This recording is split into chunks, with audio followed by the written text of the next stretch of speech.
Oi, eu me chamo Marcela Oliveira, eu tenho 22 anos, sou cria de Realengo, Zona Oeste do Rio de Janeiro. Sou produtora, comunicadora e ativista cultural, mestre de cerimônias da Casa do Show Circo Voador e ativista socioambiental na luta pelo Parque de Realengo Verde.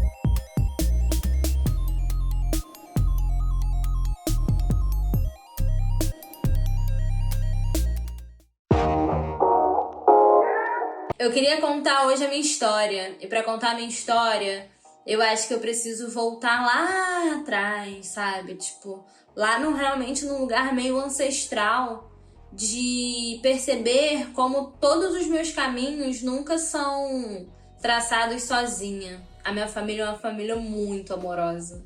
É uma família que me apoia muito, mesmo sem entender o que eu faço. Produção cultural não é uma coisa lá tão fácil de explicar.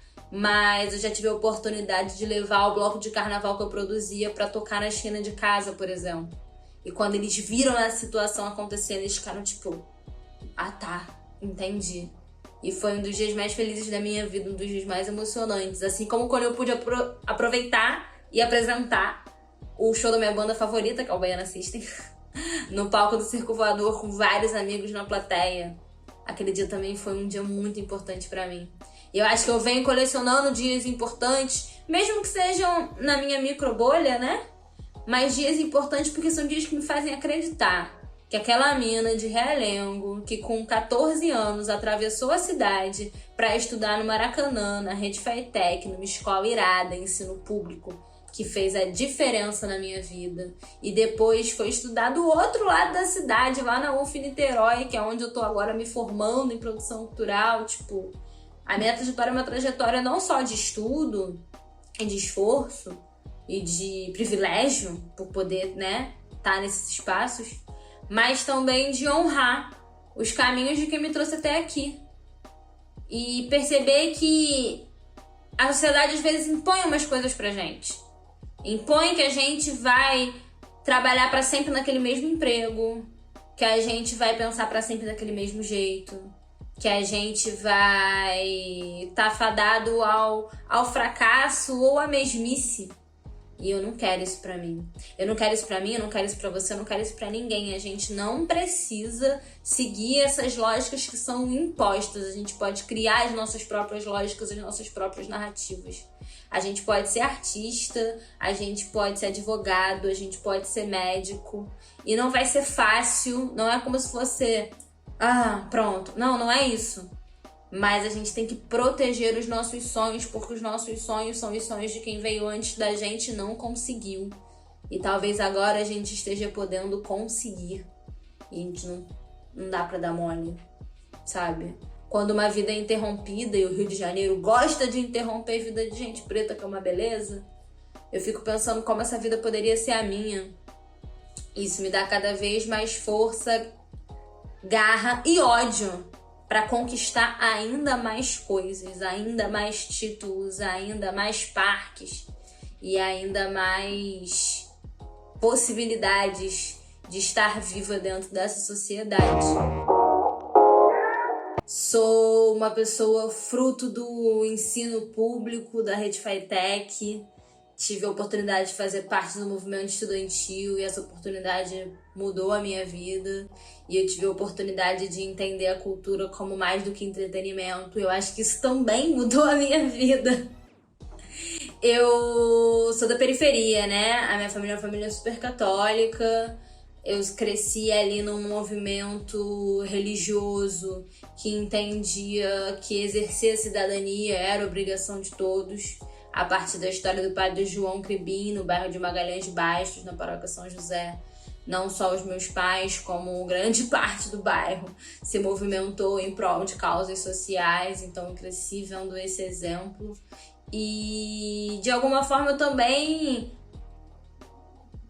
botava pra frente certos padrões e estereótipos que não me pertenciam. Era uma menina preta que estudava numa escola particular cheia de gente branca. E aí eu alisava o meu cabelo e eu queria ser igual às minhas amigas brancas, mas eu não ia ser. Tipo, não ia acontecer, sabe? E eu ficava repercutindo certas ideias, certas ideologias que não eram minhas. E eu não digo ideologia, tipo, ideologia de gênero, não sei o que, essas maluquices aí que inventaram agora, não. Tô falando de fazer críticas que eram críticas que só disseminavam mais preconceito, disseminavam mais segregação, enfim. Eu não era uma pessoa muito legal, talvez. E quando eu tive a oportunidade de estudar na Rede FATEC, porque o estudo sempre foi o que a minha família teve de mais precioso, assim, para me apoiar. Na Rede FATEC, na Escola Técnica do FUBLOC, eu pude abrir todo um horizonte de possibilidades e todo um horizonte de pensar que cidade é essa que eu moro, que é muito mais do que Realengo, que é muito mais do que o centro Zona Sul, cidade maravilhosa, Cristo Redentor, que é muito mais do que só violência, é muito, muito, muito, muito mais do que só 2 horas dentro do trem. É uma cidade gigantesca, cheia de potência, cheia de gente talentosa, cheia de possibilidades, cheia de encontros. E essa vontade de me encontrar e de me encontrar nos outros foi o que me colocou no caminho do Carnaval de Rua do Rio, no caminho dos eventos, da produção cultural e agora também no caminho da comunicação, por um viés de comunicação comunitária, uma comunicação de verdade. Hoje eu sou mestre de cerimônia do Circo Voador, não por acaso, né? É uma importante casa de shows aqui do Rio. E a minha ida pro Circo Voador também tem a ver com a minha coragem. Com a minha coragem de, depois de ter passado de um processo de ocupação de escola pública, não ter passado no Enem, ter ficado ali naquele limbo, né? De não entrei na faculdade, o que eu vou fazer? E ter tido a possibilidade de enxergar que a produção cultural, a cultura e a rua eram coisas que eu queria me aprofundar. E isso é um privilégio, sabe? Poder olhar para uma coisa e falar, cara, eu quero, eu vou e eu posso estudar isso. É o meu privilégio maior de todos. Essa oportunidade, ela me mudou porque ela me deu medo. Caramba, me deu medo demais. Eu morava em Realengo, eu tava indo estudar do outro lado da cidade, atravessando a ponte, sabe? E ninguém da minha família é artista. Minha família tem professores e enfermeiros. Minha família é incrível, maravilhosa. Uma família politizada, sabe? Tipo, uma família gente fina. E quando eu disse que eu ia, eles me apoiaram muito. Isso fez toda a diferença. Ter tido o apoio deles, acho que fez com que esse meu lado revoltado sempre soubesse que a minha revolta só fazia sentido se eu pudesse voltar para casa. Se eu pudesse mostrar para os meus pais que eu tô construindo e que eu tô me cuidando. Que eu tô cuidando de quem tá perto de mim, principalmente que eu tô cuidando deles.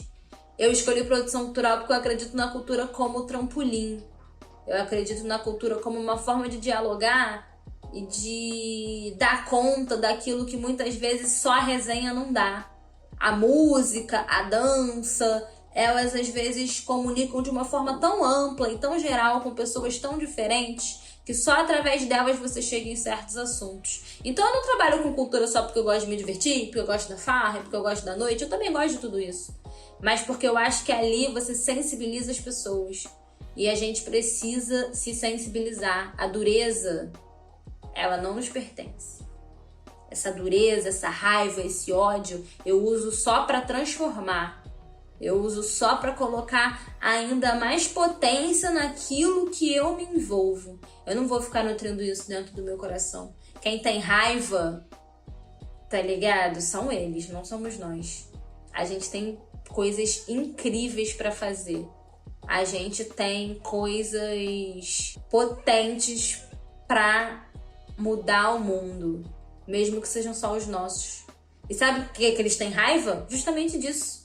De ver que por mais de 500 anos eles ficaram tentando manter dentro de uma caixa a juventude preta, a juventude periférica, a juventude LGBT, e eles não conseguiram e eles não vão conseguir. A favela não venceu, não é isso que eu tô dizendo. Mas ela tá aqui, ela tá viva, ela tá gritando e ela vai, não sei como, e tô aí junto pra descobrir, mas ela vai se movimentar. A gente tem que organizar a nossa revolta. A gente tem que colocar os nossos sentimentos, as nossas sensações e as nossas angústias para os nossos, tecer as nossas redes e construir formas de pautar mais justiça, mais vacina, mais respeito. A gente tem que se movimentar. Que a gente ficar parado assistindo a novela é a mesma. Ela sempre foi essa novela aí que você tá vendo. Não tem nada que esteja acontecendo agora que já não esteja acontecendo desde 1500 nesse país. Não é nenhuma novidade. Não se faça de maluco. A gente tá falando aqui, a gente, né?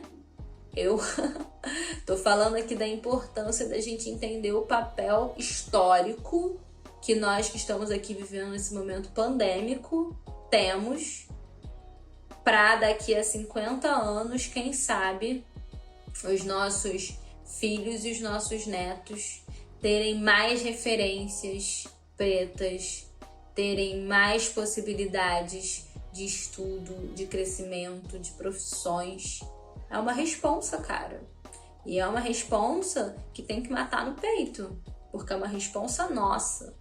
É uma responsa nossa. Mas acho que alcancei lugares muito justos pro que eu me proponho. Mas eu quero mais. E não é que eu quero mais fama, influência, não sei o que, não é isso.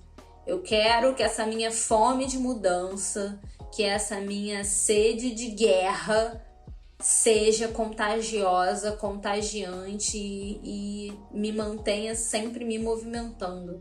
Na produção cultural, na comunicação comunitária, nos palcos, nas ruas, nos becos e na casa dos playboy também, meu irmão.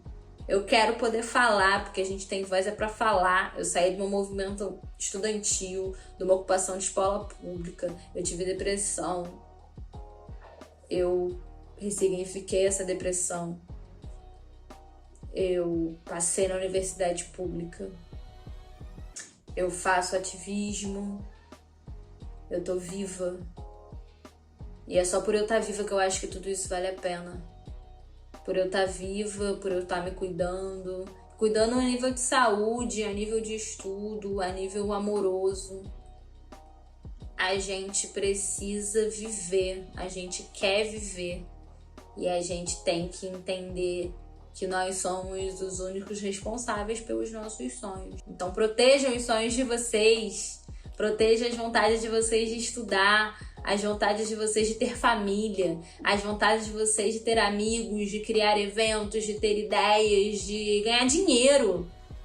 Tipo, vamos nessa, mano, vamos nessa. Como a gente faz, como a gente se articula, do que você precisa. Eu te ajudo, você me ajuda, a gente vai junto e a gente chega. Defender os nossos sonhos também é olhar pro lado e perceber a hora de seguir e a hora de parar. E também perceber a hora em que a gente tá se deixando levar pela lógica que foi imposta.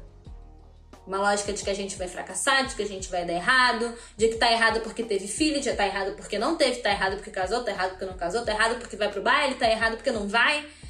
Todo esse julgamento não nos pertence. A gente tem que se livrar dessa ideia e pautar uma juventude que é pautada na liberdade. Liberdade de ser, de viver, de crescer, de comer e de sonhar. Esse vídeo é sobre coragem. Sobre a coragem que a gente muitas vezes não tem, mas que a gente tem que buscar. Meu nome é Marcela Oliveira e eu espero que você saiba sempre que o encantamento tá aí contigo, tá aqui comigo e tá com toda a juventude preta e periférica desse Brasil e desse mundo todo. O mundo é muito nosso. Eles que se cuidam. E eu tive a oportunidade de entender a cultura como mais do que entretenimento. Eu acho que isso também mudou a minha vida. E aí eu alisava o meu cabelo e eu queria ser